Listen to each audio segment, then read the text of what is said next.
Hi வீவோஸ், இன்னைக்கான எபிசோடில் என்ன நடக்கலாம்னு சொல்லிட்டு பார்க்கலாம். வீடியோக்குள்ளே போகிறதுக்கு முன்னாடி நம்ம சேனலில் லைக் அண்ட் சப்ஸ்கிரைப் பண்ணிவிட்டு கொஞ்சம் சப்போர்ட் பண்ணுங்கள்.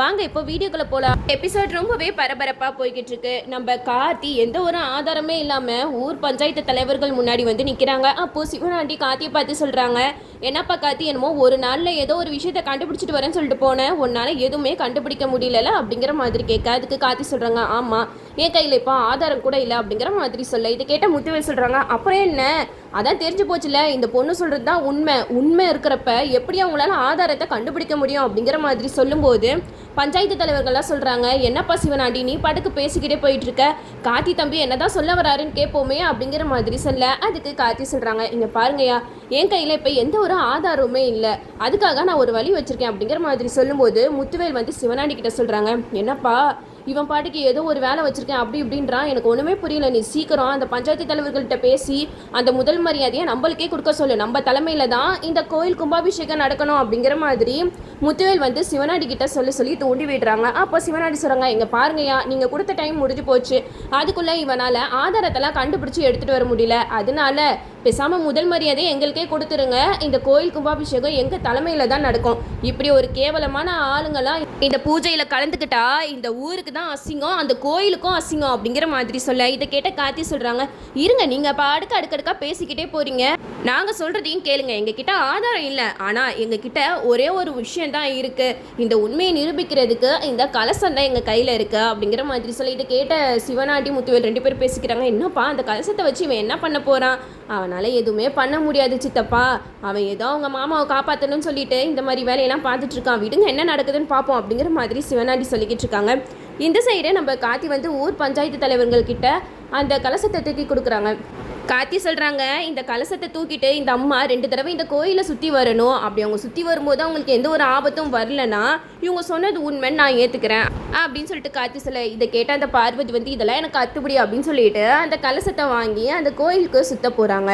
ஆனால் அந்த கலசத்துக்குள்ளே நம்ம கார்த்தி வந்து ஒரு மைக் வச்சுருக்காங்க, அது தெரியாமல் இந்த சிவனாண்டி முத்துவேல் வந்து இனிமேட்டு கார்த்தினால எதுவுமே பண்ண முடியாது அப்படின்னு சொல்லிட்டு ரொம்ப மெதப்பில் இருந்துட்டு இருக்காங்க. இந்த சைடு கலசத்தை ஒரு தடவை கையில் எடுத்துகிட்டு போயிட்டு சுற்றிட்டு வந்துடுறாங்க பார்வதி. இன்னும் ஒரு தடவை சுற்றிக்கிட்டு இருக்கும்போது அப்போ தான் கரெக்டாக முத்துவேல் வந்து பார்வதிக்கு ஃபோன் பண்ணுறாங்க. அதில் பார்வதி அட்டன் பண்ணி பேசுகிறாங்க. அப்போ முத்துவேல் சொல்கிறாங்க, இங்கே பார்வதி, நீ 2வது தடவை இந்த கலசத்தை தூக்கிட்டு கோயிலை சுற்றி வந்துட்டேன்னா அவ்வளோ தான், எல்லா பிரச்சனையும் முடிஞ்சுது, இதுக்கப்புறமா அந்த கார்த்தி பையன் சும்மாவே இருக்க மாட்டான், உன்னைய துருவி கேள்வி கேட்பான், அப்போ கூட நீ வந்து அந்த பஞ்சாயத்தில் என்ன சொன்னியோ அதே தான் சொல்லணும், உனக்கும் ராஜராஜனுக்கும் தப்பான தொடர்பு இருக்கு அப்படின்னு சொல்லிட்டு எல்லாரும் நம்புகிற மாதிரி நீ சொல்லணும் அப்படின்னு சொல்ல. இதை கேட்ட பார்வதி சொல்கிறாங்க, அதெல்லாம் நீங்கள் கவலைப்படாதீங்கய்யா, நான் பஞ்சாயத்தில் என்ன சொல்லணும் அதே சொல்லி எல்லாரையும் நம்ப வச்சிடுறேன், கண்டிப்பாக அந்த கார்த்தினால எதுவுமே செய்ய முடியாது அப்படின்னு சொல்லிட்டு பார்வதி முத்துவேல் கிட்ட பேசிக்கிட்டு இருக்காங்க. இது எல்லாமே அந்த மைக்கில் ரெக்கார்ட் ஆகிட்டு இருக்கு. பார்வதி 2வது தடவையும் அந்த கோயிலை சுற்றி கலசத்தை எடுத்துகிட்டு வந்து ஊர் பஞ்சாயத்து தலைவர்கள் கிட்ட கொடுக்குறாங்க. அப்போ பார்வதி சொல்கிறாங்க, பார்த்தீங்களா ஏன் எனக்கு எதுவுமே ஆகலை அப்படிங்கிற மாதிரி சொல்ல. அப்போ கார்த்தி வந்து சிரிக்கிறாங்க. அப்போ சிவனாண்டி முத்துவேலுக்கு ஒன்றுமே புரியல, என்னப்பா கார்த்தி பாட்டுக்கு சிரிச்சுக்கிட்டு இருக்கான், ஏதாவது உள்குத்து வேலை பண்ணி வச்சுருப்பானா அப்படிங்கிற மாதிரி கேட்க. அதுக்கு சிவனாண்டி சொல்கிறாங்க, இல்லை சித்தப்பா, அவன் தோத்துட்டோமேன்ற பயத்தில் சிரிக்கிறான், வேற ஒன்றும் இல்லை அப்படிங்கிற மாதிரி சொல்ல. அப்போ தான் கார்த்தி சொல்கிறாங்க, ஐயா இது ஃபஸ்ட்டு கலசமே கிடையாது, அந்த கலசம் மாதிரி நாங்கள் ரெடி பண்ணி அது உள்ளக்க ஒரு மைக் வச்சுருக்கோம், எனக்கு நல்லாவே தெரியும் எங்களால் எந்த ஒரு ஆதாரத்தையுமே கலெக்ட் பண்ண முடியல, அதனால கண்டிப்பாக இந்த பார்வதி கோயிலை சுற்றி வரும்போது இந்த பார்வதியை இப்படி பேச சொல்லி தூண்டினவங்க ஃபோன் பண்ணுவாங்கன்னு எங்களுக்கு நல்லா தெரியும், அதனால தான் நாங்கள் மைக்கை செட் பண்ணோம். இப்போ தெரியுதா, இந்த பார்வதி யாரோ சொல்லி தான் இந்த மாதிரிலாம் பண்ணியிருக்கா, அது வேற யாரும் இல்லை, இந்த முத்துவேல் சிவனாண்டி தான் அப்படிங்கிற மாதிரி சொல்லி. இதை கேட்ட ஊர் பஞ்சாயத்து தலைவர்கள்லாம் பார்வதியை செம்மையாக திட்டுறாங்க.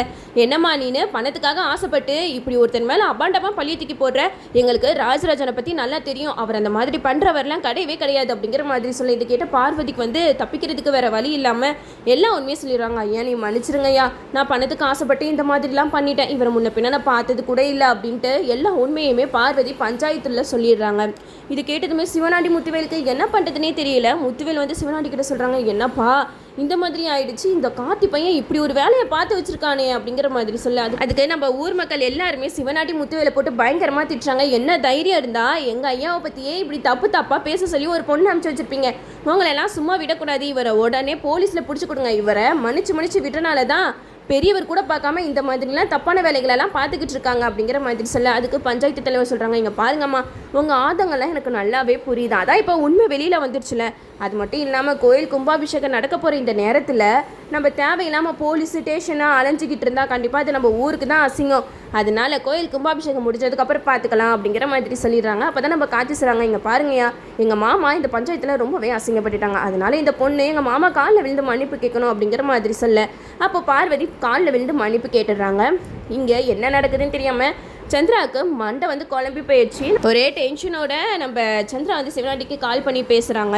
என்னாச்சுங்க, எல்லாம் சக்ஸஸாக தானே போயிட்டுருக்கு அப்படிங்கிற மாதிரி கேட்கும்போது சிவனாண்டி சொல்கிறாங்க, எங்கள் சந்திரா இந்த காத்து பையன் வழக்கம் போல் வந்து அவனோட வேலையை காட்டிட்டான் அப்படிங்கிற மாதிரி சொல்லும் போதே நம்ம சந்திராவுக்கு அப்படியே ஹார்ட் அட்டாக் வர மாதிரி ஆகிடுச்சு. அப்போ சந்திரா சொல்கிறாங்க, அப்போது என்ன சொல்கிறீங்க, அந்த பார்வதி மாட்டிக்கிட்டாளா அப்படிங்கிற மாதிரி கேட்க, அப்போ சிவனாண்டி நடந்த விஷயம் எல்லாத்தையுமே சொல்கிறாங்க. அப்போ நம்ம சந்திராவுக்கு செம்ம கோபம் வருது. அது மட்டும் இல்லாமல் அந்த நகையை கொடுத்தது நான் தான் அப்படிங்கிற விஷயம் மட்டும் அவள் எல்லாருக்கிட்டையும் சொல்லிட்டானா என் அக்காவுக்கு உண்மை தெரிஞ்சிடும், அப்புறம் நம்மளால் எதுவுமே செய்ய முடியாதே அப்படிங்கிற மாதிரி சொல்ல, அதுக்கு சிவனாண்டி சொல்கிறாங்க, நீ எதுக்கு கவலைப்படாத சந்திரா, நான் வந்து உன் பேர் வராத மாதிரி பார்த்துக்கிறேன் அப்படின்னு சொல்லிட்டு ஃபோனையும் கட் பண்ணிடுறாங்க. இந்த சைடு நம்ம பார்வதியை வந்து ஊர் மக்கள் எல்லாருமே செம்மையாக தண்டிக்கிறாங்க. நீ எல்லாம் ஒரு பொண்ணே கிடையாது, பணத்துக்காக நீ என்ன வேணாலும் செய்வியா அப்படி இப்படின்னு சொல்லிட்டு பார்வதியை பயங்கரமாக திட்டுறாங்க. இன்னொரு பக்கம் நம்ம மயில் வாகனம் சேட்டு வேடம் போட்டு வந்திருக்காங்க. என்கிட்ட தான் இந்த பொண்ணு இந்த செயினை விற்கிறதுக்கு வந்துச்சு, இந்த செயின் யாரோடதோ அவங்ககிட்டே போய் ஒப்படைச்சிட வேண்டியதுதான். மயில் வாகனம் பார்வதியை கூட்டிகிட்டு போகிறாங்க. ஏம்மா இந்த செயின் யாரோடது, நீயே வந்து அவங்க முன்னாடி எல்லாம் உண்மையும் சொல்லி இந்த செயின் அவங்க கிட்ட ஒப்படைச்சிடும் அப்படின்னு சொல்லிட்டு மயில் வாகனம் சேட்டு வேடம் போட்டு வந்து நம்ம பார்வதியை கூட்டிகிட்டு போகிறாங்க. நம்ம சாம்புஷரிக்கு உண்மை எல்லாமே தெரிஞ்சு பயங்கரமாக வருத்தப்பட்டு இருக்காங்க. அது மட்டும் இல்லாமல் ராஜராஜன் கிட்ட மன்னிப்பு கேட்குறாங்க. என்னைய மன்னிச்சிருங்க, உங்கள் மேலே இப்படி அபாண்டமாக பழி விழுந்தப்ப நான் உங்களை சந்தேகப்பட்டிருக்க கூடாது. நம்ம பொண்ணுங்க எல்லாமே உங்களுக்கு சப்போர்ட்டாக பேசினாங்க, ஆனால் நான் மட்டும்தான் உங்களுக்கு எதிராக பேசினேன், என்னை மன்னிச்சிருங்க அப்படிங்கிற மாதிரி கேட்க, அதுக்கு ராஜராஜன் சொல்கிறாங்க, நீ என்ன ஈஸ்வரி பண்ணுவ, இந்த மாதிரி சுச்சுவேஷனில் யார் என்ன சொன்னாலும் உன்னால் நம்பாமல் இருக்க முடியாதுல்ல. அது மட்டும் இல்லாமல் என் மேலே நீ அளவு கடந்தமாக அன்பு வச்சுருக்க, அந்த அன்பு தான் உனக்கு இவ்வளோ கோவத்தை வர வச்சு என்னை இப்படிலாம் பேச வச்சுருக்க அப்படிங்கிற மாதிரி ராஜராஜன் சொல்கிறாங்க. இந்த சைடு நம்ம ரேவதி சொல்கிறாங்க, கார்த்தி மாமா மட்டும் இல்லைனா இந்நேரம் அப்பாவோட நிலைமை என்ன ஆயிருக்குன்னே தெரியலம்மா. கடைசி நேரத்தில் எப்படியோ கார்த்தி மாமா அவங்களோட பிரெயினை யூஸ் பண்ணி எல்லா உண்மையுமே கண்டுபிடிச்சிட்டாரு அப்படிங்கிற மாதிரி நம்ம கார்த்தியை பற்றி தான் பேசிக்கிட்டு இருக்காங்க. அப்போ தான் நம்ம மயில் வந்து அந்த பார்வதியை கூட்டிகிட்டு வராங்க. அப்போ பார்வதி சாம்புடிச்சரிக்கிட்ட சொல்கிறாங்க, அம்மா என்னை மன்னிச்சிருங்கம்மா அப்படிங்கிற மாதிரி கேட்க, அப்போது நம்ம சாம்புடிச்சரி கேட்குறாங்க, நீ யார் அப்படிங்கிற மாதிரி கேட்கும்போது ரேவதி சொல்கிறாங்க, அம்மா இவ வேற யாரும் இல்லை, அப்பா மேலே அபாண்டமாக பழி போட்டால அவள் தான் இவ அப்படிங்கிற மாதிரி சொல்லி இதை கேட்டதுமே சாம்புடிச்சரி பயங்கரமாக கோவப்படுறாங்க. உனக்கெல்லாம் கொஞ்சம் கூட அறிவே இல்லையா, நீ எல்லாம் ஒரு பொண்ணு அடி, பணத்துக்காக நீ என்ன வேணாலும் செய்வியா, என் புருஷன் எப்படிப்பட்ட ஆள், அப்படிப்பட்ட மனுஷனையே சந்தேகப்பட வச்சுட்டல ஒன்று அப்படின்னு சொல்லிட்டு அடிக்கிறாங்க. அப்போ பார்வதி சொல்கிறாங்க, நீ மன்னிச்சிருங்கம்மா, அவரை நான் முன்ன பின்ன பார்த்தது கூட கிடையாது, அவர் யார் என்னன்னு தெரியாமல் நான் இந்த மாதிரி தப்பு செஞ்சுட்டேன் அப்படிங்கிற மாதிரி சொல்ல, அப்போது நம்ம சேட்டு மயில் வந்து பேசுகிறாரு, ஏம்மா இந்த பொண்ணு உங்களோட நகையை எடுத்துகிட்டு வந்து என்கிட்ட அடமானம் வைக்கிறதுக்காக வந்துச்சு, அதனால தான் நான் கையோட கூட்டிகிட்டு வந்தேன், உங்கள் கையிலேயே அந்த நகையை நாங்கள் ஒப்படைச்சிடுறோம் அப்படின்னு சொல்லிட்டு அந்த நகையை சாம்புடிச்சரிக்கிட்ட கொடுக்குறாங்க. அப்போது சாம்புடிச்சரிக்கு டவுட் வருது, இந்த நகை என்னோட பீரோவில் தானே இருந்துச்சு, யார் எடுத்துகிட்டு போய் கொடுத்துருப்பா அப்படிங்கிற மாதிரி சாம்புடிச்சரிக்கு சந்தேகம் வருது. அப்போது நம்ம ரேவதி சொல்கிறாங்க, அம்மா கொஞ்சமாவது யோசிச்சு பாருங்க, நாங்கள் யாருமே அந்த நகையை எடுத்துகிட்டு போயிட்டு இந்த லேடி கிட்ட கொடுக்கணும்னு அவசியம் கிடையாது, வீட்டில் இருக்கிறவங்கள தவிர வேறு யாராலுமே இந்த வேலையை பார்த்துருக்க முடியாது அப்படின்னு சொல்லும்போது நம்ம சாம்புடிச்சரிக்கு இன்னும் சந்தேகம் அதிகமாகுது. அது மட்டும் இல்லாமல் நம்ம ரேவதி சொல்கிறாங்க, அம்மா வீட்டிலே யாரோ சிவனாண்டிக்கு உதவி பண்ணிக்கிட்டு இருக்காங்க, அதனால தான் வீட்டில் இருக்கிற நகை இப்போ வெளியில் வரைக்கும் போயிருக்கு அப்படிங்கிற மாதிரி சொல்ல, இது கேட்டதுமே நம்ம சாம்புடிச்சரிக்கு வந்து சந்திரகலா மேலே தான் சந்தேகம் வருது. அது மட்டும் இல்லாமல் கோயில் கும்பாபிஷேகம் நடக்க போகுது, அதனால இந்த மாதிரி நேரத்தில் நம்ம சந்திரா வந்து சிவனாண்டியோட ஆள் அப்படின்ற உண்மை நம்ம சாம்புடிச்சரிக்கு தெரிய வருமா வராதா அப்படிங்கிறத நம்மளும் பொறுத்திருந்து பார்ப்போம். ஓகே வியூவர்ஸ், என்னோட ரிவ்யூ உங்களுக்கு பிடிச்சிருந்தா லைக் பண்ணுங்கள், மறக்காமல் நம்ம சேனலை சப்ஸ்கிரைப் பண்ணிடுங்க.